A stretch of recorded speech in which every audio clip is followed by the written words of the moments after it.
Hi, everybody. I wanted to highlight some positive, inspirational things happening during this pandemic. And I have my friend Ernie here. Ernie, I think this is probably your third time on my YouTube channel, I'm thinking. But welcome, Ernie. So my, Thanks. so my friend Ernie, he did something really neat. He did something called Crushing COVID-19 Challenge. So Ernie, tell us about it. I've been seeing different fitness challenges on the internet, on Facebook and all. And so I thought, well, it's May is coming up and it's physical activity month. So why not create a challenge and do it virtually? And then I started thinking about, well, okay, what kind of challenge will I do? And it usually is based on a theme. So this one, of course, crushing COVID was the theme. And then I sort of have to think about, what I want to accomplish. And so I said, okay, yeah, I want to accomplish them being physically active, but I also wanted to try to teach give a message. So there was the physical activity part of it, which I had to come up with and think about how I wanted people to do that. But then I added the mental aspect. We had 188 people participate in this, and that's over 40 teams. We had 40 teams. And what was really cool about it was not only did we have teams from here in Loma Linda, but we also had teams from, some of the most active teams were the teams from Canada. So we had several teams from Canada.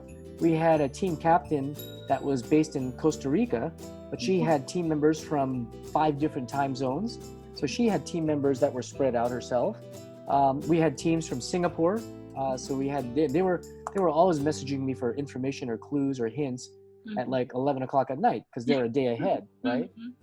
Tell us about the challenges. What kind of exercises were people doing, and also even the mental challenges? Yeah.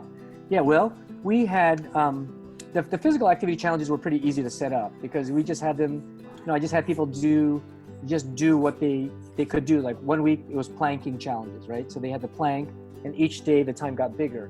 Another one, it had like the letters of the alphabet and an exercise associated with each letter. And so you had to spell out, I had a list of words to spell out that were pandemic related, 10,000 steps in or 30 minutes 5 times a week. And some of them had like a nutritional thing, like drinking plenty of, it's sort of disappearing there, but drinking plenty of water. Of course, you had the mental challenges. And you know what? It reminded me of when we did that escape room at church that time. And I remember you and others, you guys were good at figuring out the clues. And I was just walking around like, what do I do here? Yeah. And so I was really impressed, especially that one, the Bill of Rights. The Bill of Rights. You had to decipher like this code to figure out the letters. That was really neat. This one right here. That one right there. Yeah, how did you come up with that? Every week they had 4 clues, and so like here's week 1, right?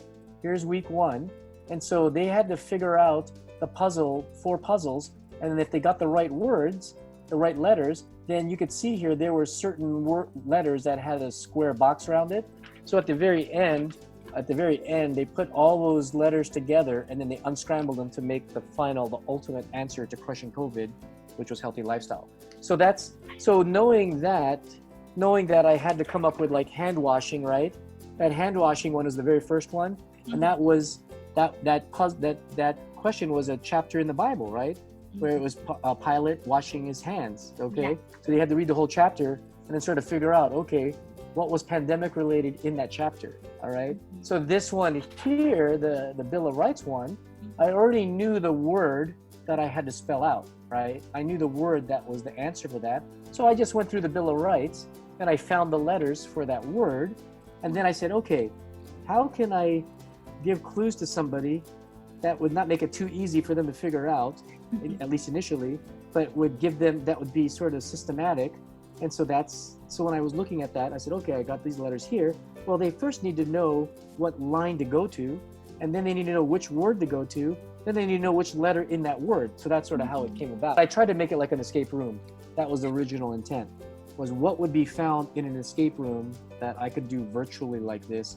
If you're into escape rooms, let us know in the comments. Ernie is great at escape rooms. I don't know about great, but I do enjoy them. He's very good. Me, not so much. So if somebody is watching and they want to do something like this with their friends or colleagues, what advice would you give them? I would say keep it fun and interesting and varied. Be realistic. I didn't try to make everybody do a boot camp kind of thing. I don't want to kill anybody because I don't know what level of fitness people are coming into this. Well done, Ernie. Oh, thank you. Thank you It was a lot of fun. Thank you so much for joining me. And Sure. Hope to have you again. Oh, anytime. You know how to find me. Until next time, everybody, live it up.